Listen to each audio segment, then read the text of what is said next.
أعوذ بالله من الشيطان الرجيم. بسم الله الرحمن الرحيم. ألم تر إلى الذين يزعمون أنهم آمنوا بما أنزل إليك وما أنزل من قبلك يريدون أن يتحاكموا إلى الطاغوت وقد أمروا أن يكفروا به ويريد الشيطان أن يضلهم ضلالا بعيدا وإذا قيل لهم تعالوا إلى ما أنزل الله وإلى الرسول رأيت المنافقين يصدون عنك صدودا فكيف إذا أصابتهم مصيبة بما قدمت أيديهم ثم جاءوك يحلفون بالله إن أردنا إلا إحسانا وتوفيقا أولئك الذين يعلم الله ما في قلوبهم فأعرض عنهم وعظهم وقل لهم في أنفسهم قولا بلیغا. صدق اللہ العظیم. یہ ہم سورہ نساء اللہ کی توفیق سے پڑھ رہے ہیں. یہ 9واں رکوع شروع ہو رہا ہے اور اس کی ابتدائی میں نے 4-5 آیات پڑھنے کی سعادت حاصل کی ہے. پہلی آیت میں فرمایا علم الف کوشچن کے لیے ہے، کیا؟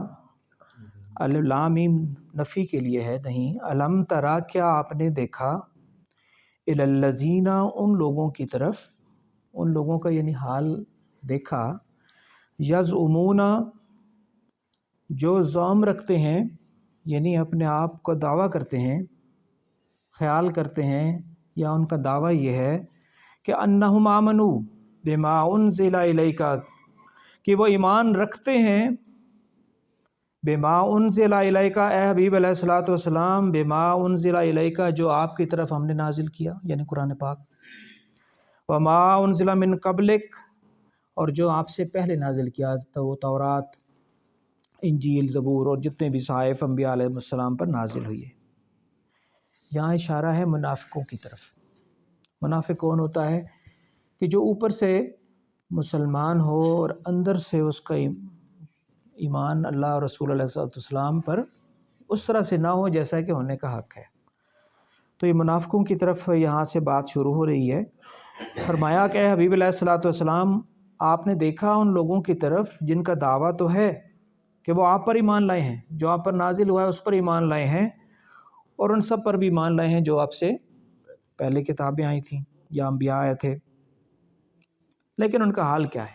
یہ اللہ جی، یہ جو علم ترا سے شروع ہوئی تھی نا بات، ان کا حال یہ ہے کہ ان یتحاکموا، یریدون ان یتحاکموا الی الطاغوت، لیکن وہ یریدون یعنی وہ چاہتے کیا ہیں؟ دعویٰ تو ہے ایمان کا، اے حبیب علیہ الصلوۃ والسلام، دعویٰ ایمان ان کا ہے کہ وہ آپ پر ایمان رکھتے ہیں، آپ پر نازل شدہ کتاب پر ایمان رکھتے ہیں.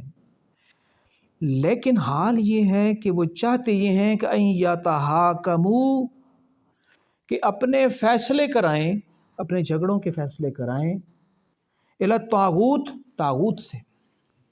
طاغوت اس سے ہم نے بات کی تھی کہ طاغوت کافر کی بھی بدترین شکل ہوتی ہے. ایک کافر ہوتا ہے جو اللہ کو نہیں مانتا، جو رسول علیہ الصلوۃ والسلام کو نہیں مانتا، آخرت کو نہیں مانتا، قرآن کو نہیں مانتا، حضور کو آخری نبی بھی نہیں مانتا، تو وہ کافر ہے. لیکن وہ کافر اگر یہاں تک کہ رہے نہ ماننے کی حد تک تو وہ صرف کافر ہے. لیکن اگر کوئی کافر اتنا طاقتور ہونے کی کوشش کرے کہ اللہ کے مقابلے میں اپنا حکم چلائے، اللہ کے مقابلے میں اپنا قانون چلائے، اللہ کے مقابلے میں یہ کہے کہ میں فیصلہ کروں گا، جیسے پرانے زمانے میں فرعون تھا، نمرود تھا، ابو جہل تھا. ابو جہل کا حضور علیہ الصلوۃ والسلام پہ نماز پڑھنے کا جھگڑا نہیں تھا.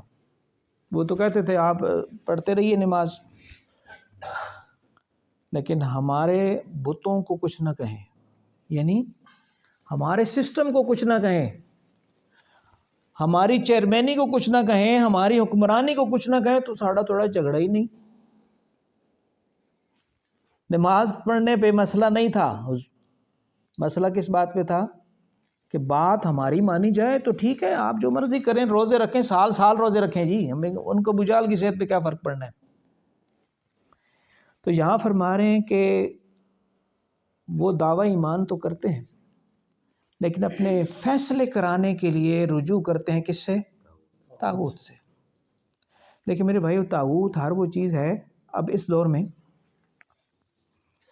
بھی ابو جہل ہیں، اس دور میں بھی نمرود ہیں، اس دور میں بھی فرعون ہیں، جو کہتے ہیں کہ ہمارا آرڈر چلے گا، نیو ورلڈ آرڈر. دنیا میں اب اسرائیل نے مسلمانوں پہ بموں کی برسات کر دی اور ببانگ دہل سارے کا سارا طاغوت اسرائیل کی پشت پر کھڑا ہے.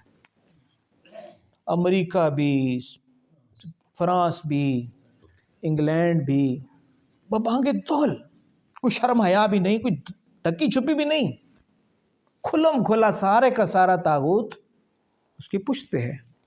اور ہماری حالت کیا ہے؟ ہم کیا بیان دے رہے ہیں کہ عالمی طاقتیں فلسطینیوں کی نسل کشی کا نوٹس لیں، وہ بھی ہم نہیں، وہ لیں، طاغوت نوٹس لے. بھائی یہ کیسی عجیب بات ہے؟ دشمن نوٹس لے کہ آپ کے بھائیوں بہنوں بچوں پہ ظلم ہو رہا ہے، وہ نوٹس لے.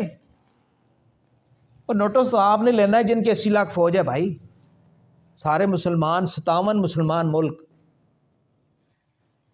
نوٹس تو ہم نے لینا ہے نا، نوٹس انہوں نے لینا ہے، طاغوت نے لینا ہے یار.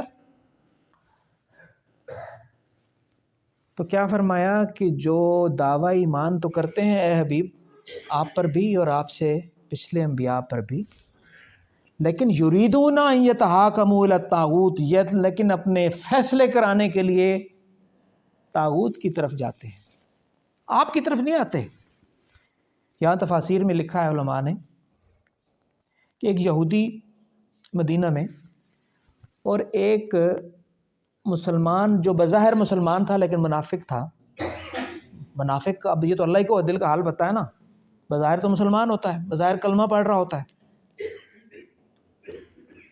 تو تفاسیر میں لکھا ہے کہ ایک یہودی اور ایک منافق کا جھگڑا ہو گیا، کسی مسئلے پہ کوئی ان کا لین دین ہوگا، جو بھی ہوگا. جھگڑا ہو گیا ان کا، تو یہودی حق پہ تھا. اب یہودی چاہتا تھا کہ یہ فیصلہ، ہم اپنے جھگڑے کا فیصلہ محمد رسول اللہ صلی اللہ علیہ وسلم، حضور کو نبی نہیں مانتا تھا لیکن کہتا تھا یار تم کلمہ پڑھتے ہو، ان سے فیصلہ کرائیں گے. اسے بھی پتہ تھا، یہودی تھا لیکن پتہ تھا کہ انصاف یہاں سے ملے گا. تو وہ کہتا تھا کہ یار تہاڑے نبی کو فیصلہ کرا سا. اب جو منافق تھا اس کے تو دل میں چور تھا، اسے پتہ تھا کہ یار فیصلہ میرے خلاف ہو جانا ہے، اتنے تو انصاف ہی ہونا ہے. وہ کہے نہیں، ابی بن کعب یعنی یہودیوں کا جو وڈیرا تھا نا، اس سے فیصلہ کراتے ہیں. اس نے کہا یار چنگی گل ہے بھی تو کلمہ پڑھنا، بھائی میں کہہ رہا ہوں کہ تہاڑے نبی کو فیصلہ کرانے ہاں تو میں نے اتنے لے جانا. خل غرض وہ معاملہ حضور علیہ السلام کے سامنے وہ دونوں پیش ہو گئے. حضور نے سارا معاملہ سنا، یہودی حق پہ تھا اس مسئلے میں، تو آپ نے اس کے حق میں فیصلہ دے دیا. وہاں تو انصاف ہونا تھا. اب یہودی تو خوش ہو گیا کہ ظاہر سے انصاف مل گیا، لیکن جو منافق تھا اس کے ذہن میں ظاہر چور تھا، وہ نفاق تھا.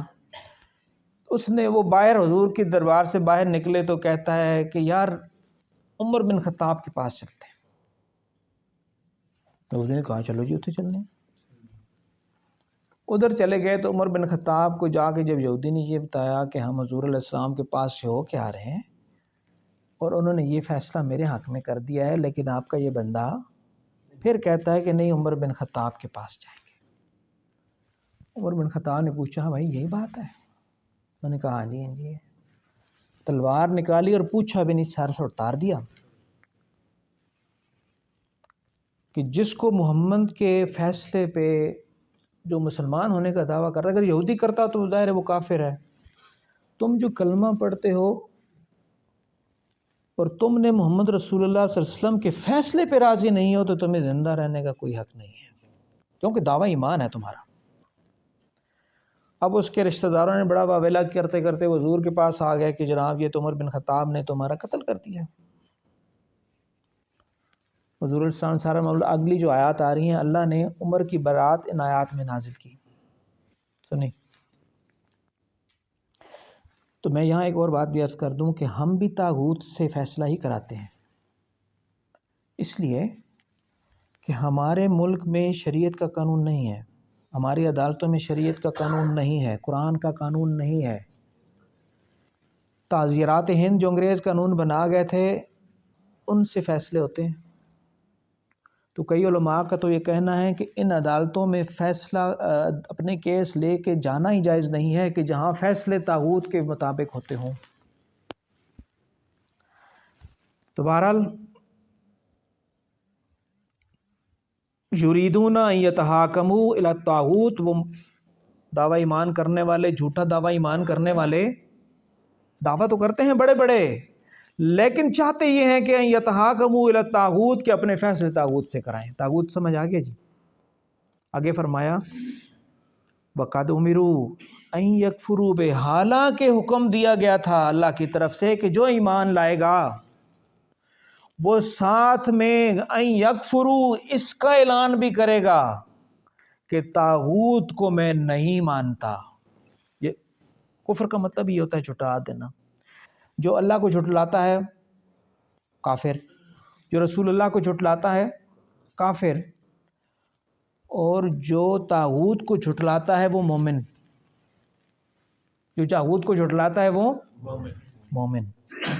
لیکن میں اور آپ بھی اپنا جائزہ لینا، یہ طاغوت تو بڑا طاقتور ہے اس وقت۔ امریکہ، اس کے کارندے، اس کے ایجنٹ طاقتور ہے نا، تو آپ اس کا انکار کرتے ہیں، آپ اس کے فیصلوں کے خلاف کھڑے ہوتے ہیں، مشکل ہے نا۔ بتوں کا انکار، پتھر کے بنائے ہوئے صنم کا انکار کرنا اتنا مشکل نہیں ہے، وہ تو کچھ نہیں کر سکتے، پتھر ہے، کیا کرے گا۔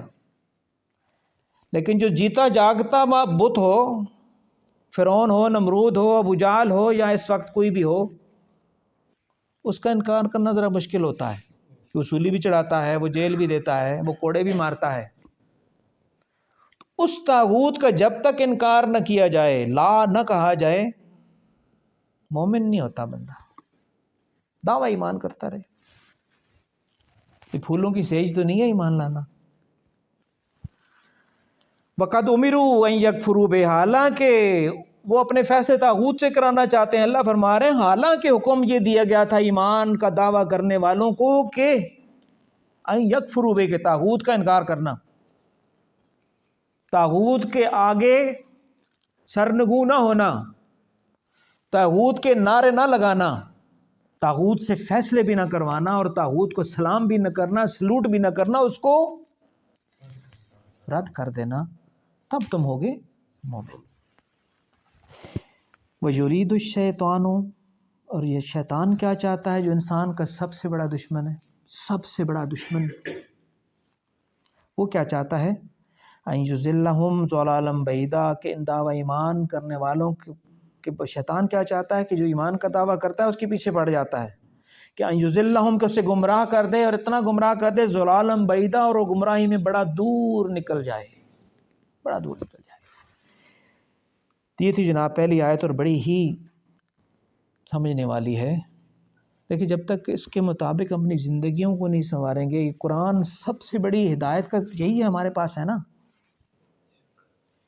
اگر ہم اس کو اپنے آپ کو آئینے میں، جیسے انسان اپنے آپ کو دیکھتا ہے، چہرے پہ گندگی لگی ہو تو آئینہ سے ناراض ہو جائے بندہ کہ یار یہ میری گندگی کیوں دکھاتا ہے، تو بیوقوف ہے نا، اپنی گندگی صاف کریں۔ تو قرآن ایک آئینہ ہے، اس میں ہمیں اپنے کرتوت نظر آتے ہیں کہ ہم کیا کر رہے ہیں۔ ہم بھی تو دعویٰ ایمان کرتے ہیں نا، ہم بھی تو بڑے بڑے نعرے لگاتے ہیں۔ کیا ہم نے طاغوت کا اس طرح سے انکار کیا ہے جو مومن بننے کے لیے ضروری ہے؟ میرے خیال میں اس میں مجھے اور آپ سب کو سوچنے کی ضرورت ہے۔ طاغوت وہ خواہشیں بھی ہوتی ہیں جو اللہ کے مقابلے میں انسان کو دوسرے راستے پہ چلانے کی کوشش کرتی ہیں۔ طاغوت ہر وہ چیز ہے جو انسان کو اللہ سے ہٹا کر، رسول اللہ سے ہٹا کر کسی اور راستے پہ چلانے کی کوشش کرے، وہ ہے طاغوت، چاہے وہ ناجائز خواہشیں ہوں، چاہے وہ ظالم حکمران ہوں، چاہے وہ فاسق جج ہوں یا جرنیل کوئی بھی ہو، جو اللہ کے مقابلے میں کسی اور طرف چلانے کی کوشش کرے وہ ہے طاغوت۔ اگلی آیت میں آپ جلدی کرتا ہوں جی۔ وَإِذَا قِيلَ لَهُمْ، اور ان دعوی ایمان کرنے والوں کو، وَإِذَا جب قِيلَ لَهُمْ ان کو کہا جاتا ہے، ان دعوی ایمان کرنے والوں کو کہا جاتا ہے تعالو، آؤ بھائی، الہ کس کی طرف آؤ، ما انزل اللہ، جو اللہ نے نازل کیا ہے نا اس سے فیصلے کراؤ، اس کے مطابق فیصلے کراؤ، قرآن کے قانون کے مطابق، شریعت کے مطابق فیصلے کراؤ جب انہیں کہا جاتا ہے۔ وَإِلَى الرَّسُولِ، اور رسول کی طرف آؤ، رسول اللہ صلی اللہ علیہ وسلم جس چیز کا فیصلہ کر دیں وہ حرف آخر، رسول اللہ صلی اللہ علیہ وسلم نے جو کہہ دیا وہ حرف آخر، کیونکہ اللہ کا رسول اللہ کے حکم کے بغیر اپنی طرف سے کچھ نہیں کہتا۔ وَإِذَا قِيلَ لَهُمْ تَعَالَوْا، اور جب ان منافقوں سے یا ان دعوی ایمان کرنے والوں سے کہا جاتا ہے تعالو، آؤ، الہ اس طرف، ما انزل اللہ جو اللہ نے نازل کیا ہے، وَإِلَى الرَّسُولِ اور رسول کی طرف آؤ، تو رایت المنافقین، آپ دیکھیں گے ان منافقوں کو، رایت جیسے رویت ہلال ہوتی ہے نا، رایت المنافقین، آپ منافقوں کا یہ حکم سن کے کہ آؤ بھئی اللہ اور رسول کی طرف آؤ، ان سے فیصلے کراؤ، تو منافقوں کی طرف آپ دیکھیں گے یصدون عنک صدودا، وہ رک جاتے ہیں، ادھر آنے سے رک جاتے ہیں، دعویٰ ایمان ہے، راستہ دوسرا پکڑتے ہیں، راستہ رسول کا نہیں پکڑتے، راستہ قرآن کا نہیں پکڑتے، دعویٰ ایمان ہے۔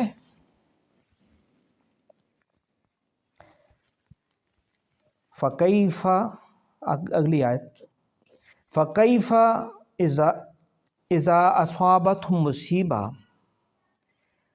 اور کیا ہو گیا، أَصَابَتْهُم مُّصِیبَہ، جب ان پر مصیبت، یعنی عمر نے وہ جو قتل کر دیا تھا نا اس منافق کو، وہ وویلا کرنے لگے اس کے قبیلے والے، تو کیا ہو گیا جب اس پہ مصیبت یعنی آ گئی، بما قدمت ایدیہم، اپنے کرتوتوں کی وجہ سے، اس کا کرتوت کیا تھا کہ وہ دعویٰ ایمان کر رہا تھا لیکن فیصلہ کرانے کے لیے رسول اللہ کے پاس نہیں آنا چاہتا تھا، اور جب مجبوری سے آ گیا، رسول اللہ نے فیصلہ کر دیا، اس پہ وہ مطمئن نہیں ہوا، اور پھر عمر فاروق رضی اللہ عنہ کے پاس گیا، تو گویا وہ رسول اللہ پر ایمان نہیں رکھتا، تو اس کے اپنے اس کرتوت کی سزا اس کو ملی،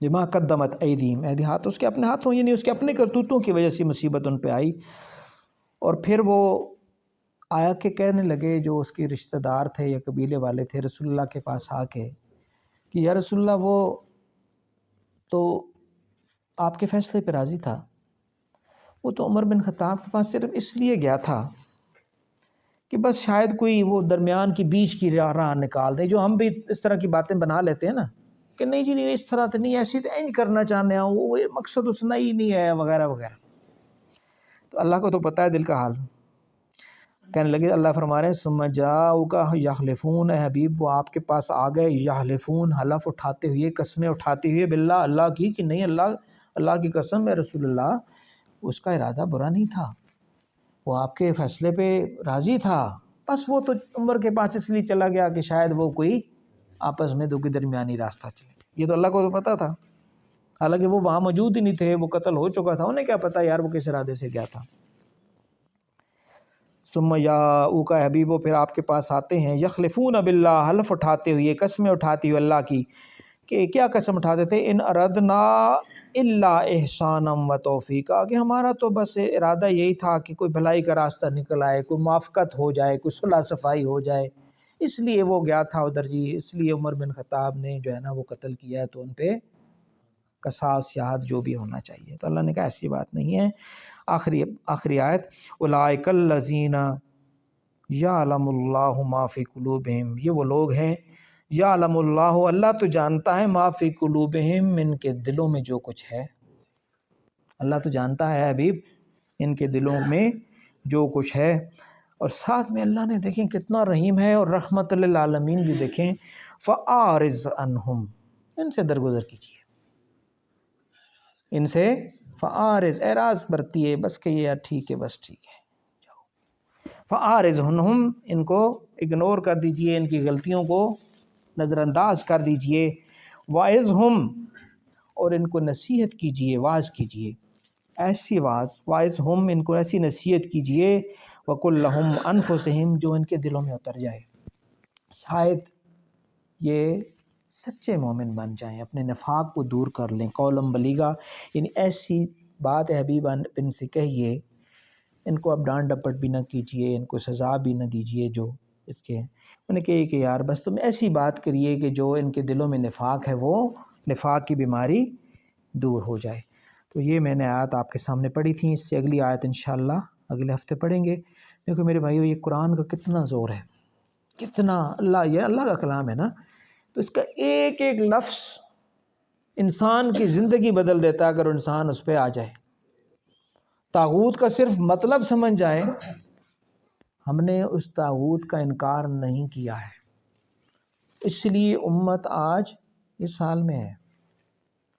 اس طاغوت کا انکار کرنا اور صرف اللہ کو ہی، صرف اپنا معبود بھی، اپنا مسجود بھی، اپنا حاکم بھی، اور سب کچھ، یعنی بادشاہ بھی، شہنشاہ بھی، فرما روا بھی، جب تک اس کو نہیں مانیں گے، زبانی کلامی نہیں، عملاً، تو ہمارے معاملات سدھرنے والے نہیں ہیں۔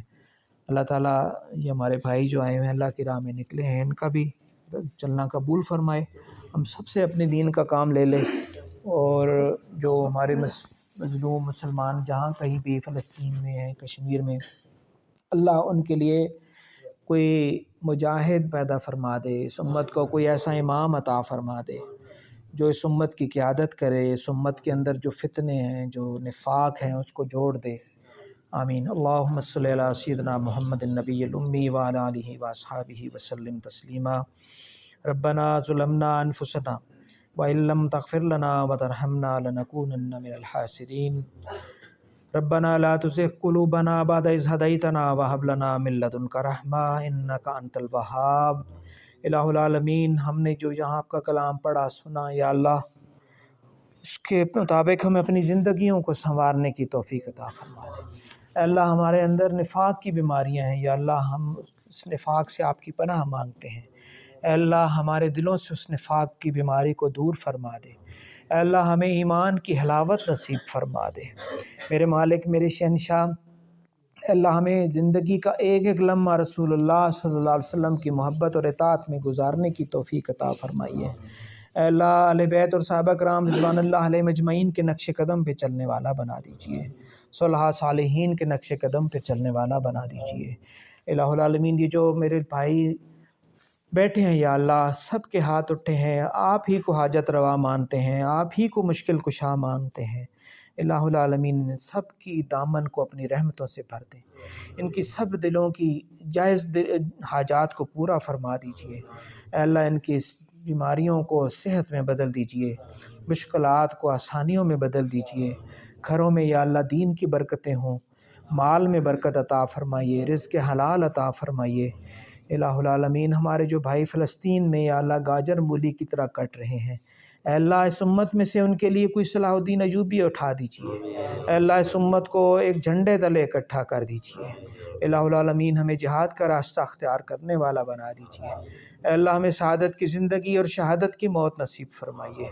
الہ العالمین، جو میرے بزرگ بیٹھے ہیں ان کا سایہ تعدیر قائم رکھیے، صحت کاملہ عطا فرمائیے۔ یا اللہ، یہ جو بھائی اللہ آپ کے راستے میں نکلے ہیں، ان کا نکلنا قبول فرما لیجیے۔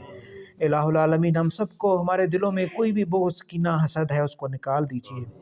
الہ العالمین، اس وطن عزیز پاکستان میں یا اللہ اس اپنے کلام کا قانون، اپنی شریعت کا قانون نافذ کرنے کی ہمیں توفیق عطا فرمائیے، اس کے لیے ہمیں جد و جہد کرنے کی توفیق عطا فرمائیے۔ اے اللہ ہمیں نماز قائم کرنے والا بنائیے۔ وصلی اللہ تعالی علی خیر خلقہ سیدنا محمد مبارک وسلم۔ جزاک اللہ۔